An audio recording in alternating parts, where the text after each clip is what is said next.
ॐ सहनावतु सहनः पुनक्तु सह वीर्यङ्करवावहै तेजस्विनावधीतमस्तु मा विद्विषावहै। ॐ शान्ति शान्ति शान्तिः। शङ्करं शङ्कराचार्यं केशवं बादरायणं सूत्रभाष्यकृतौ वन्दे भगवन्तौ पुनः पुनः। ईश्वरो गुरुरात्मेति मूर्तिभेदविभागिने व्योमवद्व्याप्तदेहाय दक्षिणामूर्तये नमः। ॐ पाठाय प्रतिबोधितां भगवता नारायणेन स्वयं व्यासेन प्रतिकां पुराणमुनिना मध्ये महाभारतम् अद्वैतामृतवर्षिणीं भगवतीम् अष्टादशाध्यायिनीम् अम्ब त्वामनुसन्दधामि भगवद्गीते भगवद्वेषिणीम् अम्ब त्वामनुसन्दधामि भगवद्गीते भगवद्वेषिणीम्।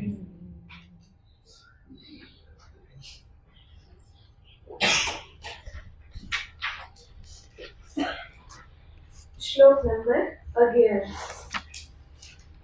श्री भगवानुवाच अध्यात्मज्ञाननित्यत्वं तत्त्वज्ञानार्थदर्शनम् एतज्ज्ञानमिति प्रोक्तम् अज्ञानं यदतोऽन्यथा ज्ञेयं यत्तत् प्रवक्ष्यामि यज्ञात्वामृतमश्नुते अनादिमत्परं ब्रह्म न सत्तन्नासदुच्यते सर्वतः पाणिपादं तत् सर्वतोक्षिशिरोमुखम् सर्वतः श्रुतिमल्लोके सर्वमावृत्य तिष्ठति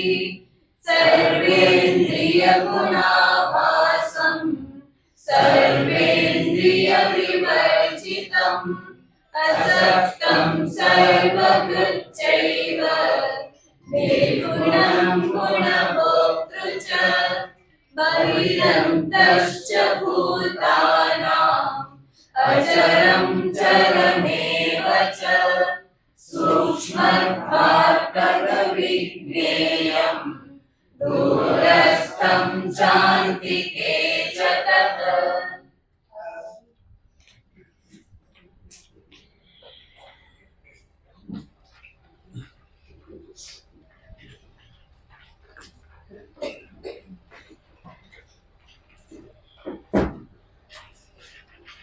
भगवान श्री कृष्णचंद्र अर्जुनની સમક્ષ જે જ્ઞેય તત્વ છે બ્રહ્મ તત્વ એનું નિરૂપણ કરી રહ્યા છે, જેને દર્શાવતા કહેવામાં આવ્યું સર્વેન્દ્રિય ગુણાભાસમ સર્વેન્દ્રિય વિવર્જિતમ, સર્વ ઇન્દ્રિયના વિષયોને પ્રકાશિત કરનાર છે અને સ્વયં સર્વ પ્રકારે ઇન્દ્રિયોથી રહિત છે, અસક્ત છે, સર્વને ધારણ કરનાર છે, નિર્ગુણ છે, ગુણોનો ભોગતા પણ છે. સાથે સાથે કહેવામાં આવ્યું બહિરંતશ્ચ ભૂતાનામ અચરમ ચરમેવ ચ, અંદર પણ છે બહાર પણ છે. ચર રૂપે પણ એ છે, અચર રૂપે પણ એ જ છે. ગઈ વખતે પણ આપણે જોયેલું હતું અને અનેક વખત જોયેલું છે કે તત્વ અતિ સૂક્ષ્મ છે. વાસ્તવમાં એ વાણીનો વિષય નથી અને એટલા માટે વાણીથી, શબ્દથી એનું પ્રતિપાદન કરવું એ કોઈ આસાન વસ્તુ નથી. આચાર્યો, ઉપનિષદના આચાર્યો કે ગીતાચાર્ય આ જ પ્રક્રિયા અપનાવે છે કે તત્વને દર્શાવવા માટે વિરોધી શબ્દનો પ્રયોગ કરવામાં આવે. એક શબ્દ પ્રયોગ કરે, બુદ્ધિમાં એક વૃત્તિ ઉત્પન્ન થાય, તરત જ એનાથી એક વિરોધી શબ્દનો ફરી પ્રયોગ કરે, એ વૃત્તિનું ખંડન થઈ જાય, ફરી બીજી વૃત્તિ ઉત્પન્ન થાય.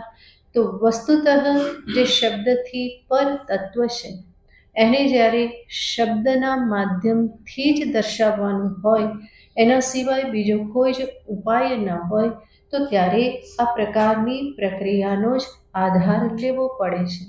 ભગવાન પણ અહીંયા એ જ કરી રહ્યા છે. એ અંદર પણ છે.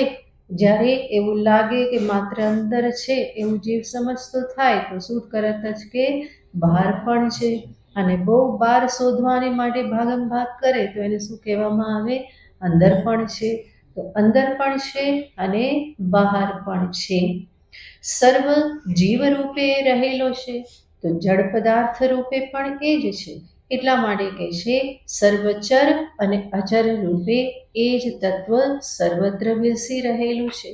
અને જેવું લાગે કે સર્વત્ર એ જ છે તો મને તો સર્વત્ર બ્રહ્મના જ દર્શન થાય છે, તો તરત જ ભગવાન શું કહે છે? સૂક્ષ્મ છે. સૂક્ષ્મત્વાદ તદ અવિજ્ઞેયમ. સૂક્ષ્મ હોવાથી એ હકીકતમાં કેવું બની રહેશે? અવિજ્ઞેય બની રહેશે. અવિજ્ઞેય બની રહેશે એનો અર્થ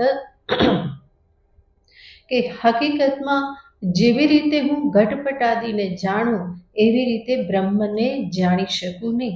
એ અતિ સૂક્ષ્મ છે. તો સૂક્ષ્મત્વાદ તદ અવિજ્ઞેયમ.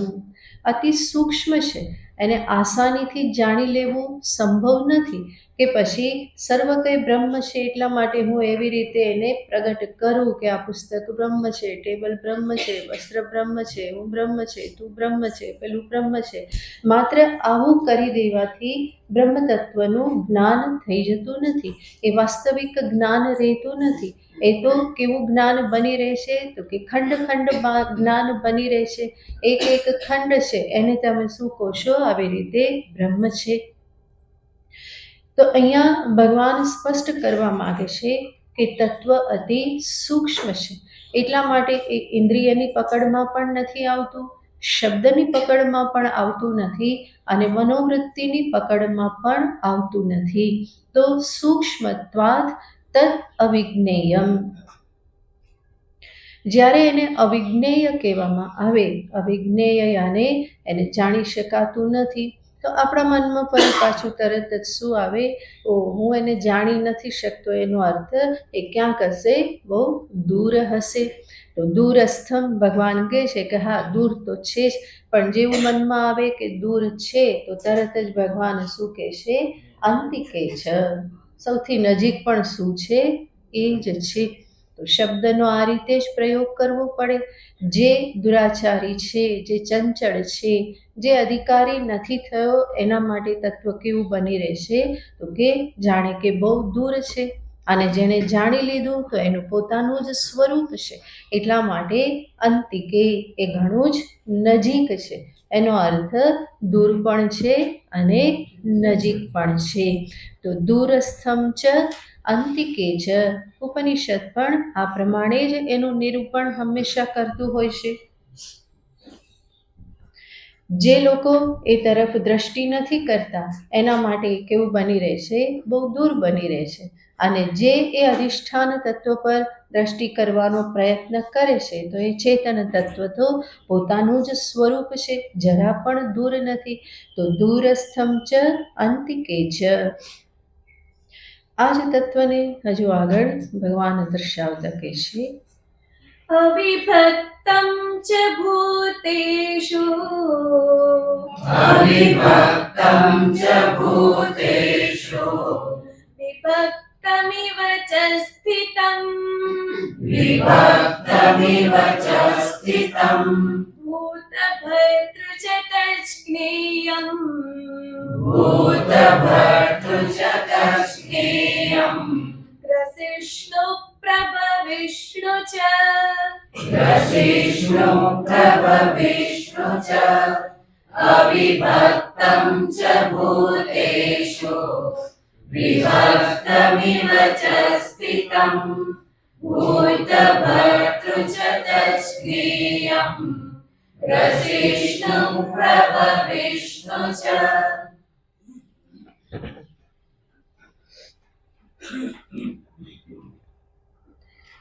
अविभक्तं च भूतेषु વિભક્તમિવ ચ સ્થિતમ.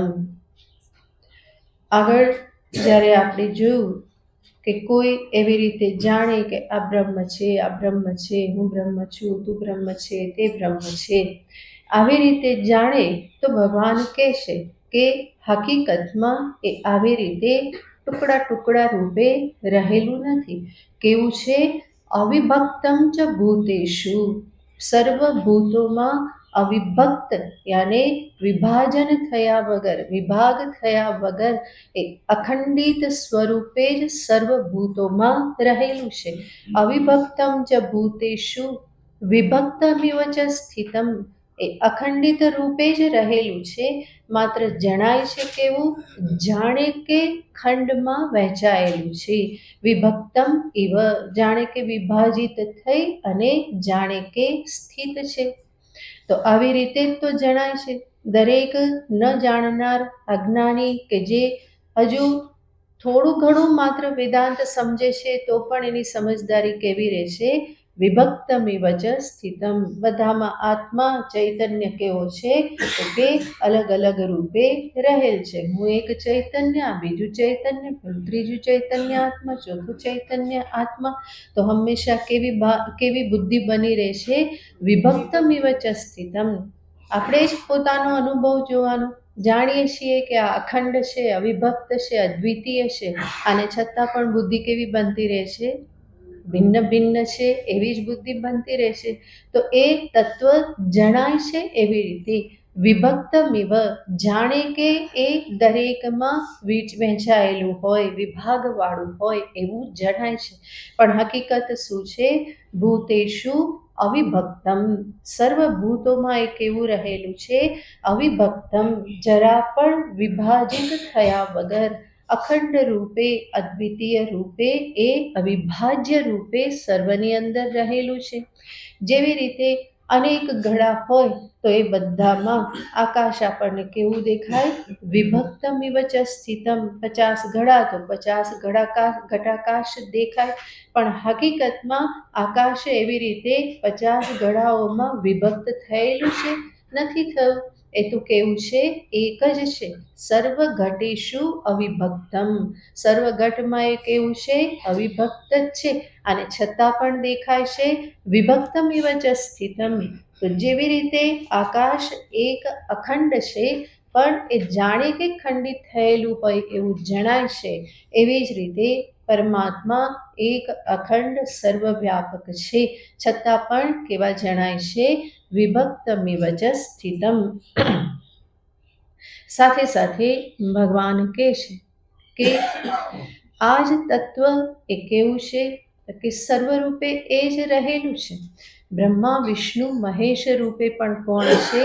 એ જ છે. સર્વ અચર ચર રૂપે એ જ રહે છે. સર્વભૂતોમાં એ જ સ્થિત છે. તો પછી બ્રહ્મા વિષ્ણુ મહેશની ઉપાધિમાં પણ કયું તત્વ હોય? આ જ તત્વ રહેલું હોય. જે ચૈતન્ય તત્વ મારા અંતઃકરણમાં અભિવ્યક્ત થાય છે એ જ ચૈતન્ય તત્વ રુદ્ર મહેશના કૃપાનિધિના અંતઃકરણમાં અભિવ્યક્ત થાય કે નહીં? એ જ વિષ્ણુના અંતરમાં, એ જ બ્રહ્માજીના અંતરમાં અભિવ્યક્ત થાય. અને શુદ્ધ ચૈતન્ય જે મારી ઉપાધિના અધિષ્ઠાન રૂપે રહેલું છે, બ્રહ્મા વિષ્ણુ મહેશની ઉપાધિના અધિષ્ઠાન રૂપે કયું ચૈતન્ય છે? એ જ છે ને.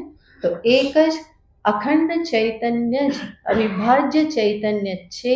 એ કેવી રીતે પ્રગટ થાય છે? તો કે છે ભૂત ભર્તૃ ચ તજ્ઞેયમ ગ્રસિષ્ણુ પ્રભ વિષ્ણુ ચ.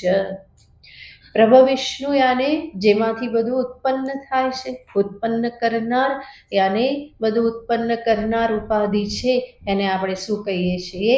બ્રહ્માજી કહીએ છીએ. એવી જ રીતે ભૂત ભર્તૃ સર્વભૂતોનું ભરણ પોષણ કરનાર, પાલન કરનાર જે ઈશ્વરીય ઉપાધિ છે એને આપણે શું કહીએ છીએ? વિષ્ણુ કહીએ છીએ. અને ગ્રસિષ્ણુ જે બધાને પોતાનામાં ગ્રહણ કરી લેશે લય કાલે સંહાર કાલે, તો એ જ ઉપાધિને આપણે શું કહીએ છીએ? રુદ્ર કહીએ છીએ, મહેશ કહીએ છીએ.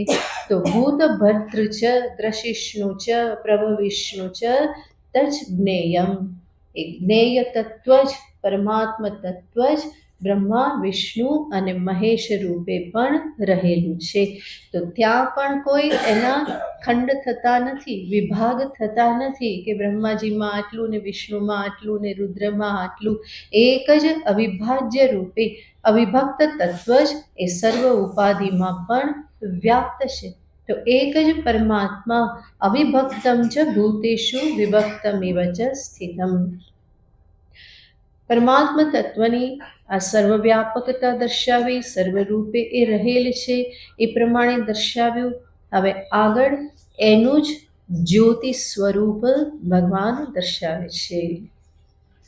જ્યોતિષામપિ તજ્જ્યોતિઃ જ્યોતિષામપિ તજ્જ્યોતિઃ તમસઃ પરમુચ્યતે તમસઃ પરમુચ્યતે જ્ઞાનં જ્ઞેયં જ્ઞાનગમ્યં જ્ઞાનં જ્ઞેયં જ્ઞાનગમ્યં હૃદિ સર્વસ્ય વિષ્ઠિતં હૃદિ સર્વસ્ય વિષ્ઠિતં જ્યોતિષામપિ તજ્જ્યોતિઃ તમસઃ પરમુચ્યતે જ્ઞાનં જ્ઞેયં જ્ઞાનગમ્યં હૃદિ સર્વસ્ય વિષ્ઠિતં.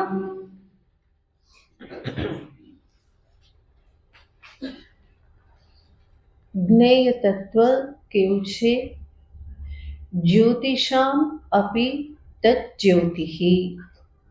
જે જ્યોતિર્મય પ્રકાશમય જે પદાર્થ છે એનો પણ પ્રકાશ, એની પણ જ્યોતિ હકીકતમાં આ પરમ તત્વ છે.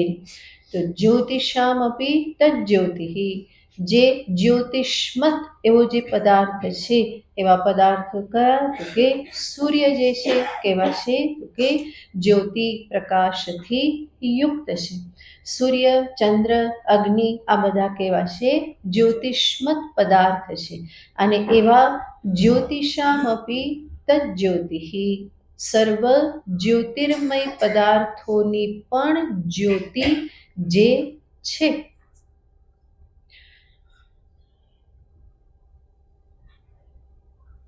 એટલા માટે જ આપણે ભગવાનને કેવી રીતે આરતી ઉતારીએ છીએ? ન તત્ર સૂર્યો ભાતિ ન ચંદ્રતારકમ. સૂર્ય એને પ્રકાશિત કરતો નથી, ચંદ્ર, અગ્નિ આદિ એને પ્રકાશિત કરતા નથી. તો પરમાત્મા સ્વરૂપ કેવું છે? તો કે સ્વયં જ્યોતિ સ્વરૂપ છે.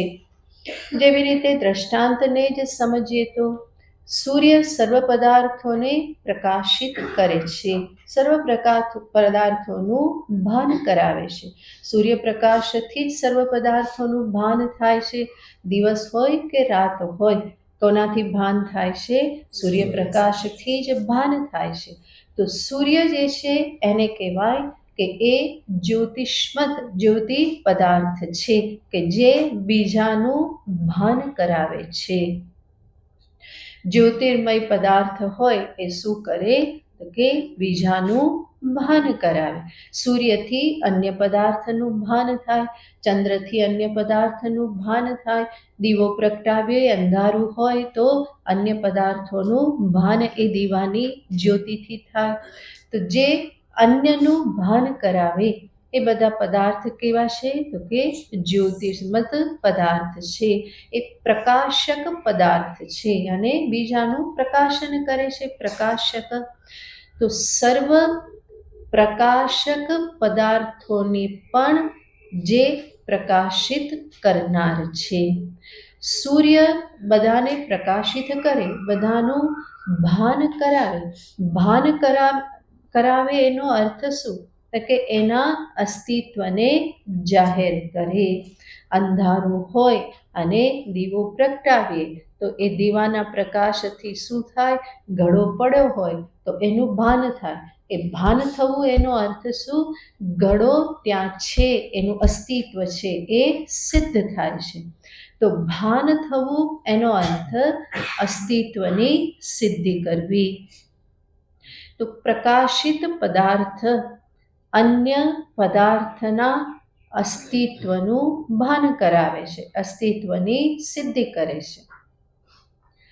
જે સૂર્ય આદિ પ્રકાશન કરનાર, અન્ય પદાર્થોના અસ્તિત્વને સિદ્ધ કરનાર, એનું ભાન કરાવનાર છે, એવા સૂર્યનું ભાન કોના વડે થાય છે? ચૈતન્ય વડે થાય છે. તો સૂર્યને પણ અસ્તિત્વ પ્રદાન કરનાર એ છે એવું સિદ્ધ કરનાર કોણ છે? ચેતન તત્વ. આપણે પહેલાં પણ જોયેલું છે કે કોઈ પણ ચેતન જીવ સૂર્યનું દર્શન ના કરે, ચક્ષુરેન્દ્રિય હોય જ નહીં, તો સૂર્યની સિદ્ધિ થાત ખરી? પ્રકાશનું ભાન થાય જ ને. તો ચૈતન્ય વગર સૂર્યચંદ્ર આદિની સિદ્ધિ પણ થતી નથી. એટલા માટે અહીંયા કહે છે જ્યોતિષામ અપી તત જ્યોતિઃ. અને સ્વયં કેવું છે? તમસઃ પરમ ઉચ્યતે. તમસઃ અને અંધકાર, અંધકાર અજ્ઞાન આ સર્વથી એ કેવું છે? પર છે. જેવી રીતે સૂર્ય કેવો છે? સૂર્યમાં અંધકાર છે? કોઈને પૂછ્યું ને તો કે એક બાજુ પ્રકાશ છે, બીજી બાજુ અંધકાર છે. કારણ કે સૂર્ય ફરી જાય ને, સૂર્ય ફરી જાય તો એ બીજી બાજુનો ભાગ આપણી બાજુ આવે તો શું થઈ જાય? રાત્રિ પડી જાય, અંધકાર થઈ જાય. અને બીજી બાજુ શું થઈ જાય? કે બધું પ્રકાશિત થઈ જાય. એવું છે ખરું? એવું નથી. સૂર્ય સમસ્ત કેવો છે? પ્રકાશમય જ છે. એમાં અંધકારનો ક્યારેય પણ સ્પર્શ થતો નથી. સૂર્યમાં ક્યારેય પણ અંધકાર છે નહીં. એટલા માટે સૂર્યને પણ શું કહેવાય? તમસઃ પરમ, જે અંધકારથી પર છે. અંધકારનો ક્યારેય પણ સ્પર્શ થયો નથી. એટલા માટે સંતો સમજાવતા કે એક વખત અંધકાર જે છે એ અંધકાર ફરિયાદ લઈ અને બ્રહ્માજી પાસે ગયો અને કહે છે કે આ સૂર્ય મારી પાછળ પડી ગયો છે, મને ઠેકાણે એક જગ્યાએ રહેવા જ નથી દેતો, મને ભગાડ્યા જ કરે છે. કે ત્યારે પછી ગુરુજી બ્રહ્માજી કે સૂર્યને બોલાવે. પણ સૂર્યને બોલાવે તો પેલો રહે નહીં. પણ સૂર્યને બોલાવીને કીધું કે અંધકાર તારી ફરિયાદ કરે છે. તો સૂર્યએ શું કીધું? અંધકાર એટલે શું? મને ખબર જ નથી કે અંધકાર એટલે શું. હું એની પાછળ કેવી રીતે પડું? હું તો જાણતો પણ નથી કે અંધકાર કોને કહેવાય. તો સૂર્યને સ્વયંને અંધકારનો કોઈ અનુભવ નથી. એટલા માટે એ કેવો છે? તમસઃ પરમ. એવી જ રીતે પરમાત્મા સ્વરૂપ એ પણ કેવું છે? તમસઃ પરમ. અજ્ઞાનરૂપી અંધકારથી એ કેવું છે? પર છે. આ અંધકાર અને પ્રકાશના વિભાગ તો ત્યાં નથી જ, પણ અજ્ઞાનને પણ અંધકાર કહેવામાં આવે છે. તો જે આત્મતત્વ પરમાત્મ તત્વ છે એ અજ્ઞાનરૂપી અંધકારથી પણ પર છે. સ્વયં જ્ઞાન સ્વરૂપ છે, જ્યોતિ સ્વરૂપ છે. અજ્ઞાનનો ક્યારેય પણ સ્પર્શ થતો નથી. બ્રહ્મ ક્યારે કહેશે કે હું અજ્ઞાની? કોણ કહેશે? જીવ કહેશે. ઉપાધિથી તાદાત્મ્યપન્ન એવો જીવ કહેશે. પણ શુદ્ધ સાક્ષી બ્રહ્મ ચૈતન્ય ક્યારે કે ખરું કે હું અજ્ઞાની, હે ગુરુજી મને જ્ઞાન આપો? એવું ક્યારે એ કે નહીં, કારણ કે અજ્ઞાનનો ક્યારેય એને સ્પર્શ જ નથી, ક્યારેય એ થયેલો જ નથી અજ્ઞાનથી યુક્ત. અને એટલા માટે એ નિત્ય જ્યોતિ સ્વરૂપ, નિત્ય જ્ઞાન સ્વરૂપ, નિત્ય શુદ્ધ બુદ્ધ મુક્ત સ્વભાવ એવું જ એ તત્વ છે. એને અહીંયા ભગવાને કહ્યું તમસઃ પરમ ઉચ્યતે. આવી બધી વાતો સાંભળી અને અર્જુન તો બિચારા ડરી ગયા હશે. શું ચાલી રહેલું છે? પેલા જ્ઞાનની વાત કરી, પછી જ્ઞેય બતાવ્યું, પછી આ તત્વનું નિરૂપણ કર્યું. આવું છે, આવું છે, આ પ્રમાણે છે, આ પ્રમાણે છે. જ્યોતિઓની પણ જ્યોતિ છે, અજ્ઞાનથી તો તદ્દન એ અલગ જ છે. આવું બધું સાંભળીને અર્જુનના મુખના હાવભાવ જોઈ અને કૃષ્ણ સમજી ગયા હશે કે ગડમથલ ચાલે છે, કે અરે રે આ બધું તો કેવી રીતે પ્રાપ્ત થશે, કેવી રીતે જણાશે. ભગવાન હળવેકથી કહી દેશે કે અર્જુન ચિંતા કરવાની જરૂર નથી. અમે જે પણ કહ્યું તને, શું કહ્યું તો કે સર્વપ્રથમ જે સદ્ગુણોની વાત કરી, જ્ઞાનમ જ્ઞેયમ, પછી જ્ઞેય તત્વની વાત કરી. ભગવાન કહેશે કે આ બધું જ જ્ઞાનમ જ્ઞેયમ જ્ઞાનગમ્યમ સર્વસ્ય હૃદય વિષ્ઠિતમ, આ બધું જ ક્યાં સ્થિત છે? હૃદયમાં જ સ્થિત છે. એના માટે ક્યાંય બહાર પહોંચવાની જરૂર નથી. જ્યોતિષામ અપી જ્યોતિ કહે તો ભાઈ સાધકને શું લાગે? સૂર્યની પણ પેલી પાર જવું પડશે. તો એને લાગે કે આ તો કેમનું પહોંચાય? તમસઃ પરમુચ્યતે, જ્યાં જરા પણ અંધકાર અજ્ઞાન ન હોય એનાથી પર એવા કોઈ તેજોમય લોકમાં ક્યાંક જવું પડશે, ત્યાં પ્રાપ્ત થશે એવું કંઈ જ છે નહીં. ભગવાન કહેશે કે અર્જુન આ બધું જ તારા હૃદયમાં જ સ્થિત છે. ત્યાંથી જ તારે એને પ્રાપ્ત કરવાનું છે. બહાર ક્યાંય જઈને કે બહાર યાત્રા કરીને પ્રાપ્ત કરવાનું નથી. સર્વસ્ય હૃદય વિષ્ઠિતમ. વિષ્ઠિતમ યાને વિશેષેણ સ્થિતમ વિષ્ઠિતમ, વિશેષ રૂપે તારામાં જ સ્થિત છે. બહાર તો બધે સામાન્ય રૂપે રહેલું છે, પણ વિશેષ રૂપે આ તત્વ ક્યાં પ્રગટ થાય છે? તારા પોતાનામાં જ પ્રગટ થાય છે. માત્ર તત્વ જ નહીં, બધા સદ્ગુણો પણ ક્યાં છે તો કે હૃદયમાં જ રહેલા છે. ત્યાંથી જ એને પ્રગટ કરવાના છે. સર્વના હૃદયમાં સદ્ગુણ સંપત્તિ રહેલી જ છે. દૈવી સંપત્તિ પણ છે, આસુરી સંપત્તિ પણ છે. આસુરી સંપત્તિને જાણી અને જેમ જેમ એને દૂર કરતા જઈએ એમ એમ ધીરે ધીરે દૈવી સંપત્તિનું પ્રાધાન્ય વધતું જાય અને ભગવત ભક્તિ આદિથી પણ શું થાય છે? સદ્ગુણ સંપત્તિમાં અભિવૃદ્ધિ થાય છે. તો બહારથી ક્યાંકથી પ્રાપ્ત કરવાનું નથી. અમાનિત્વને ક્યાંથી પ્રાપ્ત કરવાનું છે? બહારથી મેળવવાનું છે? ક્યાંથી મેળવવાનું છે? અંદરથી જ મેળવવાનું છે. માનિત્વનો જે આગ્રહ જે છે એને એક બાજુ કરવામાં આવે તો હું કોણ છું? અમાની જ છું. દંભને છોડવાનો છે. દંભને ક્યાંય બહાર છોડવાનો છે? ક્યાંથી દંભને દૂર કરવાનો છે? અંતરમાં જે દંભ રહેલો છે એને જ દૂર કરવાનો છે. તો બહાર બધું સરખું થઈ જ જવાનું છે. સરળતા, આર્જવો ક્યાંથી લાવવાનું છે? આર્જવમ પણ અંદર જ છે. સરળતાને વ્યક્ત કરવાની છે, એને પ્રગટવા માટે મોકો આપવાનો છે. તો બધા જ સદ્ગુણ જે છે એ બધા સદ્ગુણો ક્યાં રહેલા છે? હૃદય વિષ્ઠિતમ, હૃદયમાં જ એ રહેલા છે. એને બહાર શોધવા માટે જવાનું નથી. જ્ઞાન સાધનામાં જે કહેવામાં આવે, ભગવાને આગળ કહ્યું જ્ઞેયમ. જ્ઞાનમ આગળ ભગવાને જ્ઞાન શબ્દથી આ ગુણોને જ કહેલા છે. એત જ જ્ઞાનમિતિ પ્રોક્તમ. બીજું ભગવાન જ્ઞેય તત્વ કહે છે. જ્ઞેય તત્વ યાને જે પરમાત્મ તત્વ છે, બ્રહ્મ તત્વ જે છે એ પણ ક્યાં છે તો કે હૃદયમાં જ સ્થિત છે. એટલા માટે ઉપનિષદ પણ કે યો વેદ નિહિતમ ગુહાયામ પરમે વ્યોમન. તૈત્રીય ઉપનિષદ કહે છે જે પોતાની બુદ્ધિ ગુહામાં આને જાણે છે. એનો અર્થ એ ક્યાં રહેલું છે? હૃદયમાં, બુદ્ધિમાં જ અંદર રહેલું છે. ત્યાં જ એને જાણવાનું છે. પહેલાં પણ આપણે જોયેલું છે કે ચૈતન્યને આપણે ક્યારેય પણ બહાર જાણી શકીએ નહીં. એને મારાથી ભિન્ન રૂપે હું ક્યારેય જાણી ના શકું. ચૈતન્યને કેવી રીતે જાણી શકું? અહમ રૂપે જ હું એને સમજી શકું, જાણી શકું. અને ચૈતન્ય સ્વરૂપ જ પરમાત્મા છે. મારું જ અંતઃકરણ છે કે જેમાં એ અભિવ્યક્ત થાય છે, તો ત્યાં જ એને સમજવાના છે. તો ભગવાન કહે છે જ્ઞેય તત્વ જે છે એ પણ ક્યાં છે? હૃદય સર્વસ્ય વિષ્ઠિતમ. સર્વના હૃદયમાં જ એ રહેલું છે. ભગવાન પણ કહે છે સર્વસ્ય ચાહમ હૃદય સન્નિવિષ્ટ.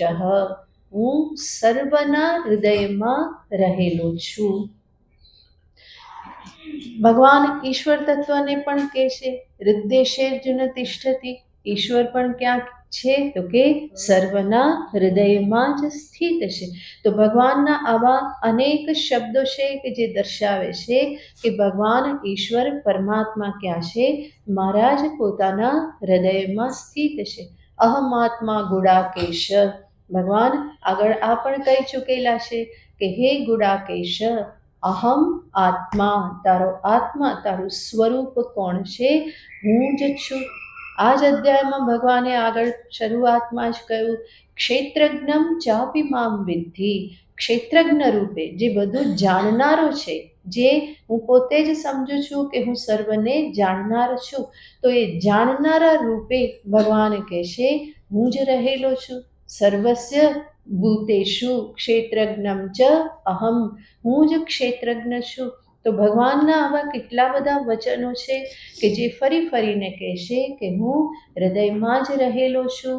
તત્વ, બ્રહ્મ તત્વ, જ્ઞેય તત્વ એ ક્યાંય દૂર રહેલું નથી. એ હૃદયે સન્નિવિષ્ટ. સર્વસ્ય હૃદય ભગવાન શબ્દ વાપરે છે કે મારા, તારા કે પેલાના નહીં, પણ કોના હૃદયમાં? સર્વસ્ય હૃદય વિષ્ઠિતમ.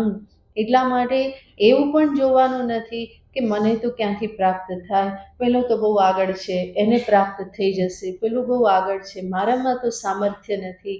ભગવાન તો બધામાં જ સમાન રૂપે રહેલ છે. સર્વસ્ય હૃદય વિષ્ઠિતમ. એ બધા ભેદ કરવાની જરૂર જ નથી. ખાલી એ પરમાત્માને સમજી અને એની અભિવ્યક્તિને સંપૂર્ણપણે નિર્વિઘ્ન રૂપે થતી રહે એની અનુકૂળતા માત્ર આપણે ઊભી કરવાની છે અંતરમાં. એના સિવાય બીજું કંઈ જ નહીં. બાકી એ બ્રહ્મ સ્વરૂપે અહમ જ છે. અહમ રૂપે બ્રહ્મ છે. આત્મા, બ્રહ્મ, અહમ આ બધા જ શબ્દોના અર્થ કેવા થાય છે? એક સમાન અર્થ થાય છે. ઉપનિષદમાં કહેવામાં આવે છે સ એવ અધસ્તાત સ એવ ઉપરિષ્ટાત. એ પરમાત્મા જ નીચે છે, એ જ ઉપર છે. બીજી જગ્યાએ કહેવામાં આવે આત્મા એવ અધસ્તાત આત્મા ઉપરિષ્ટાત. આત્મા નીચે છે, આત્મા ઉપર છે, જમણી બાજુ, ડાબી બાજુ. અને ફરી કહેવામાં આવે બ્રહ્મૈવ અધસ્તાત બ્રહ્મૈવ ઉપરિષ્ટાત. તો આ ત્રણેયને કહેવામાં આવે છે. બ્રહ્મ શબ્દ વાપરવામાં આવે, આત્મા શબ્દ વાપરવામાં આવે અને સહ અને એ પરમાત્મા અને અહમ શબ્દ પણ વાપરવામાં આવે. તો અહમ, આત્મા, પરમાત્મા, સહ આ બધાનું નિરૂપણ ઉપનિષદમાં કેવી રીતે કરાય છે? એક સરખી રીતે કરવામાં આવે છે. એ જ નીચે છે, એ જ ઉપર છે, દક્ષિણતઃ, ઉત્તરતઃ, વામતઃ બધી બાજુ એ છે. એ એટલે કોણ? તો આ ત્રણેય શબ્દ વપરાય છે. બ્રહ્મ છે, કોઈક જગ્યાએ કહે છે આત્મા જ છે સર્વત્ર, કોઈક જગ્યાએ કહે છે અહમેવ, હું જ છું. તો સહ અને બ્રહ્મ શબ્દનો એક જ અર્થ થાય, આત્મા અને અહમ શબ્દનો એક જ અર્થ થાય. અને એ બંનેને સમાન રૂપે બતાવે છે. એનો અર્થ અહમ એ જ કોણ છે? બ્રહ્મ છે. બ્રહ્મ જ કોણ છે? અહમ છે, તો આત્મા જ સહ છે અને પરમાત્મા છે અને પરમાત્મા જ આત્મા છે. તો આવી રીતે ઉપનિષદમાં સર્વત્ર નિરૂપણ કરવામાં આવે છે. માટે ભગવાન અર્જુનને દર્શાવવા માંગે છે કે અર્જુન, જ્ઞેય તત્વ ક્યાંય બહુ દૂર નથી, ડરવાની જરૂર નથી, બહુ ગડમથલમાં પડવાની જરૂર નથી. આ ક્યાં છે? તારા હૃદયમાં જ સ્થિત છે. સર્વસ્ય હૃદય સન્નિવિષ્ટ. ત્યારબાદ ત્રીજો શબ્દ ભગવાન વાપરે છે, જ્ઞાનમ જ્ઞેયમ જ્ઞાનગમ્યમ.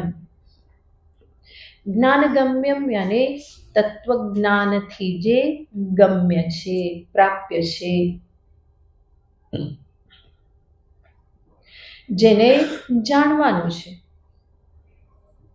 એવું તત્વજ્ઞાન, અને એ તત્વજ્ઞાનથી જે પામવાનું છે ફળ, મોક્ષ, એને શું કહેવાય? જ્ઞાનગમ્યમ.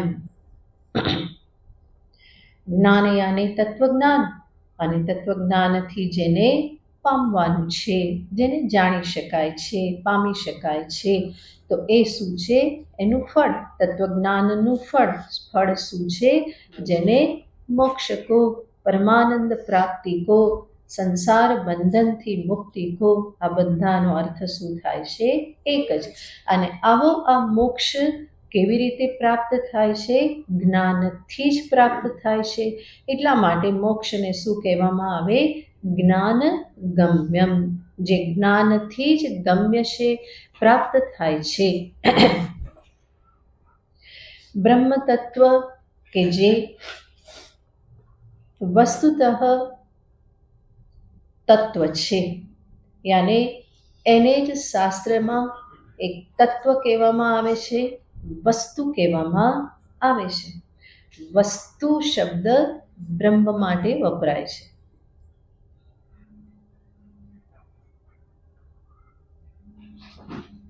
અને જગતના દરેક પદાર્થોને આપણે શું કહીએ છીએ? વસ્તુ. દરેકને વસ્તુ કહીએ છીએ. વસ્તુ નામ જ કોના માટે વપરાય છે? બ્રહ્મ માટે વપરાય છે. બ્રહ્મ વસ્તુ યાને વસ્તુ એક જ છે. કઈ વસ્તુ છે? બ્રહ્મ. અને એ બ્રહ્મ પરમાત્મામાંથી જ સમસ્ત જગત આવેલું છે. એટલા માટે સમસ્ત જગતના પદાર્થોને આપણે શું કહીએ છીએ? વસ્તુ કહીએ છીએ. અને એના પરથી જ શબ્દ છે વાસ્તવિક. વાસ્તવિક તત્વ કયું છે? બ્રહ્મ તત્વ. એક જ તત્વ વાસ્તવિક છે, બીજું બધું જ કેવું છે? અવાસ્તવિક. એટલા માટે એને જ મિથ્યા કહેવામાં આવે. સત્યમ બ્રહ્મ. અને સમસ્ત જગત કેવું છે? મિથ્યા, અવાસ્તવિક. હવે આજે વસ્તુ કે તત્વ જેને કહેવામાં આવે, એ તત્વ યાને શું છે? તો તત્વ શબ્દને જ્યારે છૂટું પાડવામાં આવે તો એ છે તત્વ. એની સંધિ થાય તો શું થાય? તત્વમ. તત્વ. તત યાને તે, ત્વમ યાને તું. અને તત્વમની સંધિ કરીને બંનેને સાથે બોલો તો શું બોલાય? તત્વમ. તો તત્વમ આ શબ્દ જ કોને બતાવે છે? જીવ બ્રહ્મ ઐક્યને બતાવે છે.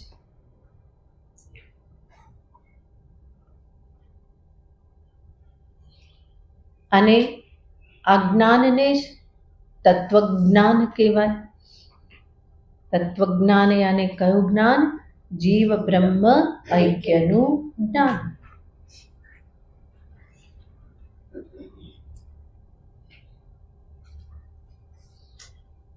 આજે જીવ બ્રહ્મ ઐક્ય જ્ઞાન, તત્વજ્ઞાન, એના થકી જ મોક્ષ કહેવામાં આવે છે. જ્ઞાનાત મુક્તિ. નાન્ય પંથા વિમુક્તય. પુરુષ સૂક્તમાં આવે છે, મુક્તિને અર્થે બીજો કોઈ માર્ગ નથી. તમેવ વિદિત્વા અતિમૃત્યુમેતિ. ત્યાં જ આવે છે એ જ તત્વને જાણી અને મૃત્યુને પાર કરી જાય છે. તો આ બધા ઉપનિષદના વચનો શું દર્શાવે છે? મોક્ષ એ તત્વજ્ઞાનથી જ છે. અને આવું આ તત્વજ્ઞાન કે જેનાથી મને શું જણાય છે? જીવ બ્રહ્મ ઐક્ય, હું બ્રહ્મ સ્વરૂપ છું એવું મને ભાન થાય છે. બરાબર?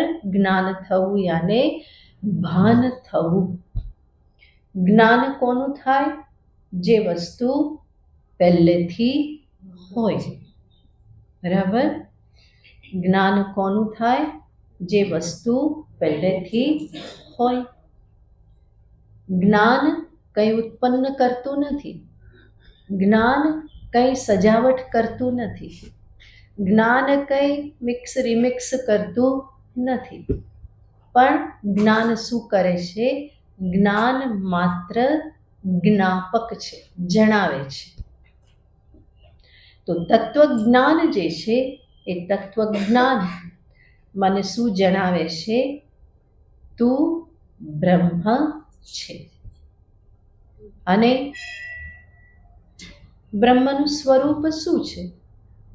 તો બ્રહ્મના સ્વરૂપને માટે સચ્ચિદાનંદ શબ્દ તો વપરાય જ છે, પણ બીજો એક મુખ્ય શબ્દ વપરાય છે કે એ કેવું છે? તો કે નિત્ય મુક્ત સ્વરૂપ છે. બ્રહ્મ સ્વરૂપ નિત્ય મુક્ત સ્વરૂપ છે.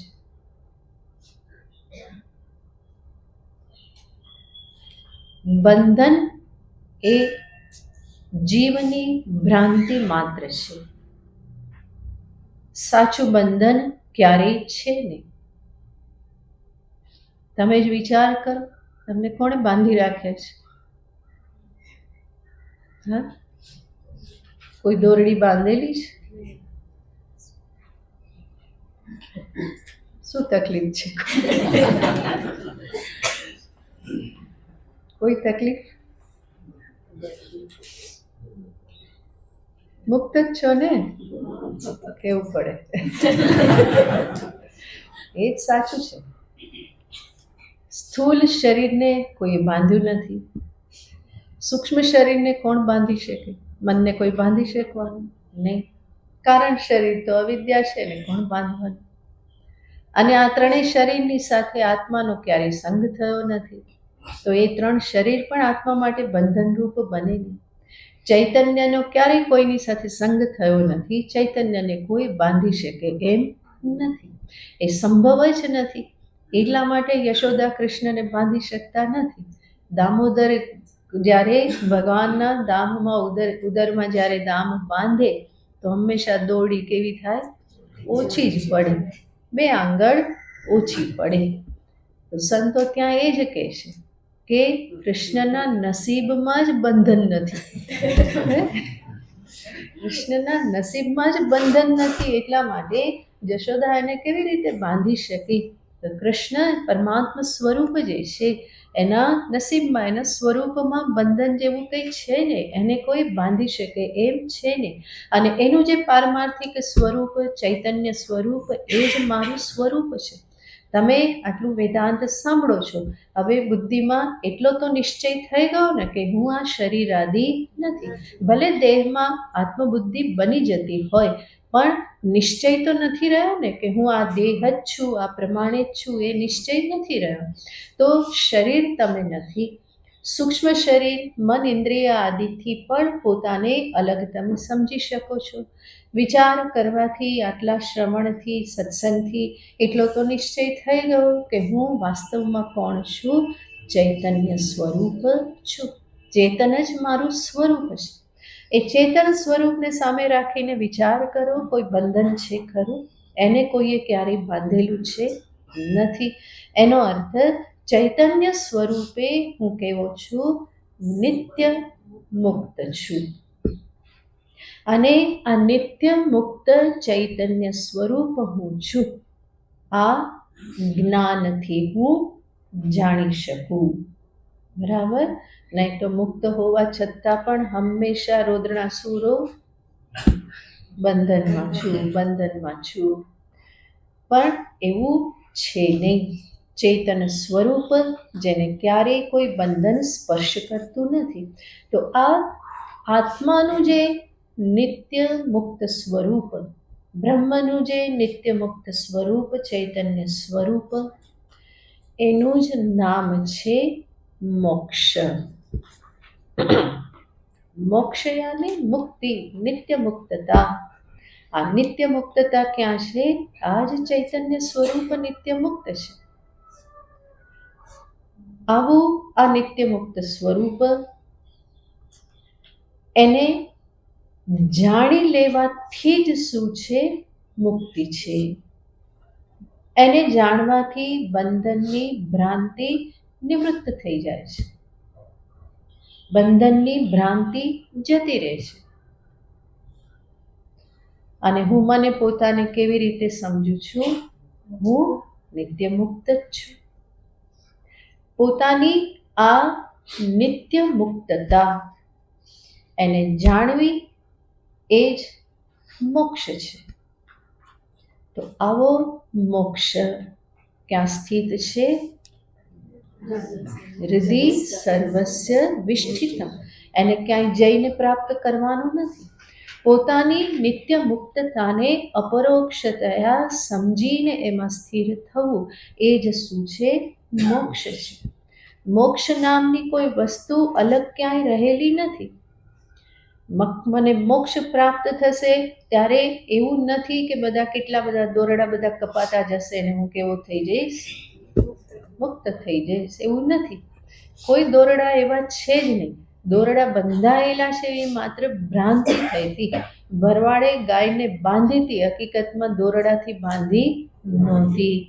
એને સંતે કહ્યું કે દોરડું નથી તો બાંધવાનો ખાલી અભિનય કર. તો ગાયને બાંધવાનો અભિનય કર્યો અને ગાય શું સમજી ગઈ? હું બંધાઈ ગઈ. અને સવારે એને ત્યાંથી હલાવે તો પેલી હલે નહીં, કારણ કે એના મનમાં શું છે? હું બંધાયેલી છું. ત્યારે સંતે કહ્યું કે હવે ફરી એને છોડવાનો અભિનય કર તો ત્યાંથી ઊભી થશે ને ચાલશે. ફરી ભરવાડે શું કર્યું? છોડવાનો અભિનય કર્યો અને ગાય ઊભી થઈને ચાલવા માંડી. આપણે આ બધા ગાય જેવા જ છીએ. મૂળ વસ્તુ એ છે કે ગાયને માટે કોઈ બંધન હતું નહીં અને છતાં પણ ગાય શું કર્યું?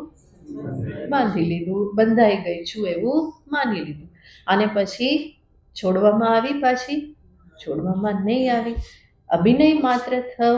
બંધાયેલી નહોતી તો સાચી છોડવાની પણ કેવી રીતે હોય? એવી જ રીતે જીવમાં હકીકતમાં બંધન આવ્યું નથી તો સાચી મુક્તિ પણ કેવી રીતે હોય? સાચા અર્થમાં કંઈ કરીને એને મુક્ત કરવાનો હોય એવું હોય જ નહીં. બલકે એને સમજાવવું પડે કે તારામાં ક્યારેય પણ બંધન હતું જ નહીં, છે નહીં ને ક્યારેય હશે પણ નહીં. તું નિત્ય મુક્ત છે, આવું એને સમજાવવું પડે. અને એના માટે જ આચાર્યો બધા અભિનય કરતા રહે. પહેલાં એવું લાગે કે બહુ બંધનમાં છે અને પછી આચાર્ય શું અભિનય કરે? છોડવાનો અભિનય કરે. જો આમ કરો, આમ કરો, આમ થશે, આમ થશે, આમ થશે. અને અંતે તત્વજ્ઞાનથી તમે કેવા થઈ જશો? મુક્ત થઈ જશો. બરાબર? એ આપણને સાંભળવું કેવું સારું લાગે. અત્યારે તો મારે બંધન જ બરાબર છે. ભવિષ્યમાં મુક્ત થઈશું. એ બોજ સે હી ઠીક ચલા જાતા હૈ. તો આચાર્ય પણ બહુ સામે એવું હોય તો એ પણ આવું કે આમ કરો તો અંતે પછી મુક્ત થશો. પણ આચાર્ય જાણે જ છે કે અરે બુદ્ધુ અત્યારે પણ તું કેવો છે? મુક્ત જ છે. પણ અત્યારે સાંભળવા માટે તૈયાર નથી. એટલા માટે અભિનય કરવો પડે બધો. જેમ ગાય ઊભી થાય જ નહીં એટલા માટે ભરવાડે અભિનય કરવો જ પડે છોડવાનો. એવી રીતે ગુરુજનોએ, આચાર્યોએ પણ શું કરવું પડે છે? આ બધા અભિનય કરવા પડે કે હવે પ્રાણાયામ કરો, નાક પકડો, ભસ્રિકા પ્રાણાયામ કરો તો ભસ્રિકા પ્રાણાયામ કરે, આ કરો, તે કરો, આ કરો. આ બધું જ શું છે? અભિનય છે. શેના માટે? એ સમજાવવા માટે કે તું નિત્ય મુક્ત છે. બરાબર? એ સમજાવવા માટે. થશે એના માટે નહીં, અત્યારે જ છે એ સમજાવવા માટે આ બધી મહેનત છે, જે અભિનય ભગવાન પણ ક્યારના કરી રહેલા છે. હમણાં પંચદશીમાં પણ તમે શું સાંભળ્યું? એ નૈવ નટને ન, જેવી રીતનો નાચ કરવાથી અજ્ઞાનીને જ્ઞાન થઈ જાય એવી રીતનો નાચ જ્ઞાની પુરુષ કરે છે. એવી એવી યુક્તિઓ, દ્રષ્ટાંતો, અભિનય કરી અને એને સમજાવવા માંગે છે. સ્વયંને કંઈ લેવા દેવાનું નથી, પણ એને જગાડવા માટે બધો અભિનય, બધું નાટક બધું એ કરે છે. તો મુખ્ય કહેવાનું છે કે જે મોક્ષ જે કહેવામાં આવે છે, કે જે મોક્ષ કેવો કીધો? જ્ઞાનગમ્યમ. તો જ્ઞાનગમ્યમ જે મોક્ષ જે છે એ ક્યાં છે? સર્વસ્ય હૃદય વિષ્ઠિતમ. જે ક્ષણે જાણી લીધું એ જ ક્ષણે હું મુક્ત છું. ન દેર ન સબેર, કેવલ મન કા ફેર. એમાં કોઈ દેર નથી, કઈ વાર નથી, માત્ર મનનો ફેર છે. માને તો બંધન ને માને તો મુક્તિ. વેદાંત છંદાવલીમાં આજે કહે છે ને, માન્યું તો બંધન અને માન્યું તો મુક્તિ. હવે શું માનવું? મારા પર આધાર રાખે છે. બરાબર? તો આવી આ મુક્તિ મોક્ષ જે છે, કે જે હકીકતમાં નિત્ય મુક્તતા રૂપી મોક્ષ મારું પોતાનું સ્વરૂપ જ છે. અને સ્વરૂપને મારે મારા જ અંતરમાં જાણવાનું છે. બીજો કોઈ મુક્ત છે એવું જાણવાથી હું મુક્ત નહીં થાઉં. એટલા માટે કહેવામાં આવે કે ગુરુનું જ્ઞાન કે ગુરુની મુક્તતા તમને મુક્ત નહીં કરે. ગુરુ એ જ્ઞાન આપે, તમે પણ સમજો અને તમારે તમારી જ મુક્તતાને સમજવાની છે. નહીં તો કે અમારા જ્ઞાની ગુરુ, મુક્ત ગુરુ એ શું કરશે? કૃપા કરશે એટલે અમે તો એની પાછળ પાછળ બધા પાછળ કંઈ થતું નથી. અહીંયા તો જાત મહેનત જિંદાબાદ કરવી પડે. ગુરુ જ્ઞાન આપે પછી કૃષ્ણ પણ કહેશે ઉદ્ધરેદાત્મનાત્માનમ, તારો ઉદ્ધાર તારે પોતાએ કરવાનો છે. બાકી તો થઈ જતું હોત તો કૃષ્ણે કરી ના નાખ્યું હોત. આટલી બધી મહેનત શું કરવા કરત? અર્જુનને સીધું કહી જ દેત ને, સીધો મોક્ષ બતાવી જ દીધો હોત, પણ એવું કર્યું નથી. આ બધું નાટક નટન કૃષ્ણ પણ કરે છે, કારણ કે સીધું તો આમ પણ પેલો સ્વીકારવાનો નહીં. આવે ને તરત એને એવું કે તું નિત્ય મુક્ત જ છે, છોડને બધી જફા. એ કહે છે કે ગુરુજીમાં કંઈ ગરબડ, આપણે બીજા શોધો. અને ફરી પાછા જે નાક પકડાવે, સીધા બેસાડે, આમ કરાવે. હા, હવે બરાબર કંઈક તો કરવાનું કહે છે ને, એટલે હવે બરાબર આનાથી મુક્તિ મળશે. પેલા તો એમ થોડું મુક્ત હોવ, આવું તો થોડું હોતું હશે. તો વાસ્તવિકતાનો સ્વીકાર જલ્દી થતો નથી. એટલા માટે મને જે જોઈએ છે, મને હંમેશા એવું લાગે કે ક્યાંક દૂર છે, બીજા સમયે મળશે, બીજા સ્થાનમાં મળશે, બીજાના થકી મળશે, પણ આવું થવાનું નથી. હું જ એ સ્વરૂપે છું, જ્યાં છું, જે દેશમાં છું, જે સમયે છું, અને જે સ્વરૂપે હું છું એ જ મારું સ્વરૂપ મારે જાણવાનું છે. નિત્ય મુક્ત સ્વરૂપ છે, જેને જાણવાનું છે. એટલા માટે કહે છે જ્ઞાનગમ્યમ. મોક્ષ જે છે એ મારું સ્વરૂપ જ છે.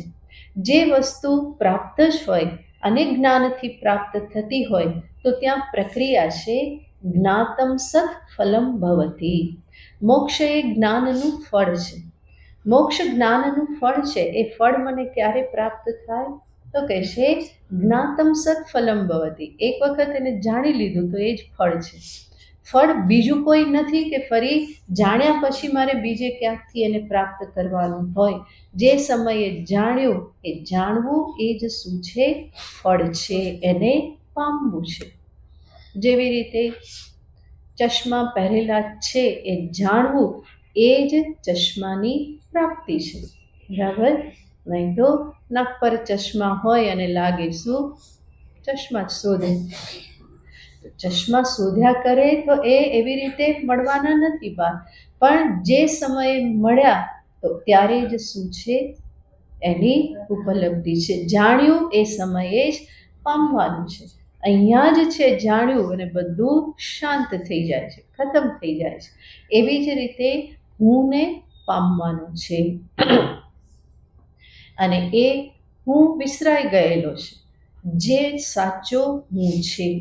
બીજા બધા એટલા બધા હુંના થપ્પા એના ઉપર કરી દીધેલા છે કે જે વાસ્તવિક છે એ તો બિચારો દબાઈ ગયેલો છે. કેટલા બધા ધાબળાની નીચે શિયાળામાં, હા, બધું ઉપર ઉપર કેટલું બધું થોપી દીધેલું છે. આ દેહને પણ એના પર, દેહ, ઇન્દ્રિય, મન, બુદ્ધિ, કર્તૃત્વ, ભોક્તૃત્વ, તો હું કરતા, હું ભોગતા, હું સંસારી, હું સુખી, હું દુઃખી, હું દેહ, હું જાડો, ગોરો, પાતળો, હું જાઉં છું, હું આવું છું, હું ખાઉં છું, પીવું છું, જાગું છું, સૂવું છું. આમાં પેલો હું તો બિચારો ક્યાં એને માથું ઉચકવાનો, બહાર શ્વાસ લેવાનો સમય મળતો નથી, એટલો બધો દબાવીને રાખેલો છે. તો એ જ પરતને માત્ર હટાવવાની છે. અને જ્યાં પરત હટી તો વાસ્તવિક હું તો જે છે તે છે જ. એને કંઈ આપણે મુક્ત કરવાનો નથી કે એને બનાવવાનો નથી કે એને સજાવવાનો નથી. જે છે એ તો છે જ. તો જ્ઞાતમ સત ફલમ ભવતી, જાણ્યું કે તરત જ એ શું બની રહેશે, એ જ ફળ છે. તો મોક્ષ એ બીજું કોઈ બીજેથી પ્રાપ્ત કરવાનું ફળ નથી. જાણ્યું હું નિત્ય મુક્ત છું, આત્માની નિત્ય મુક્તતાને જાણવી એ જ શું છે, ફળ છે. અને એ આત્માની નિત્ય મુક્તતા રૂપ મોક્ષ એ કેવું છે, જ્ઞાન ગમ્યમ, એ આ જ્ઞાનથી ગમ્ય છે. તો જ્ઞેયમ, જ્ઞાનમ, જ્ઞાનગમ્યમ, આ બધું જ ક્યાં છે, સર્વસ્ય હૃદિ વિષ્ઠિતમ. અર્જુન, આ બધું જ અંતરમાં જ છે. એના માટે બહાર દોડીને કંઈ મહેનત કરવાની જરૂર નથી. તો સર્વમ સર્વસ્ય હૃદય વિષ્ઠિતમ, ત્યાં જ એને પામવાનું છે. બધી બહારની બહિર્મુખતા બધી છોડી અંતર્મુખ થઈ અને પોતાને જ સમજવા માટે પ્રયત્ન કરવાનો છે. જેને હું પામવા માંગુ છું એ હકીકતમાં મારું જ પોતાનું સ્વરૂપ છે. તો જેને પામવું છે એ મારાથી જુદું નથી, અને એટલા માટે જ એનું જ્ઞાન એ જ એને પામવું બની રહેશે. અલગથી પ્રયત્ન એમાં નથી. તો ભગવાન અર્જુનને અહીંયા નિશ્ચિંત કરે છે.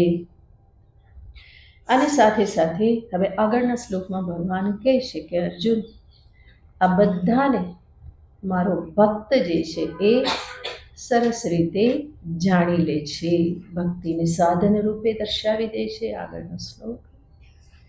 इति क्षेत्रं तथा ज्ञानम् इति क्षेत्रं तथा ज्ञानम् ज्ञेयं चोक्तं समासतः ज्ञेयं चोक्तं समासतः मद्भक्त एतद्विज्ञाय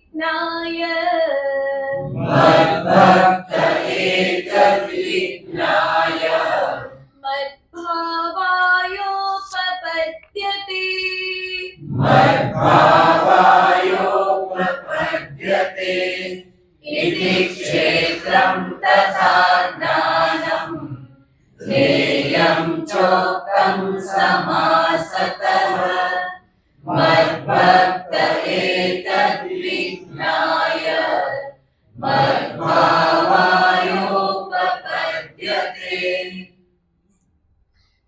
ભગવાન કહે છે ઇતિ ક્ષેત્રમ તથા જ્ઞાનમ જ્ઞેયમ સમાસતઃ ઉક્તમ. અર્જુન, મેં તને આ બધું સંક્ષેપમાં દર્શાવ્યું.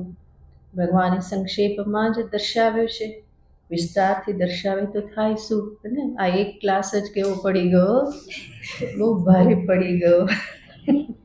એટલા માટે ભગવાન તરત આગળ ભક્તિની વાત કરે છે કે ભક્તિ આને જાણવામાં સહાયભૂત થાય. સમાસતઃ ઉક્તમ, મેં સંક્ષેપમાં કહ્યું.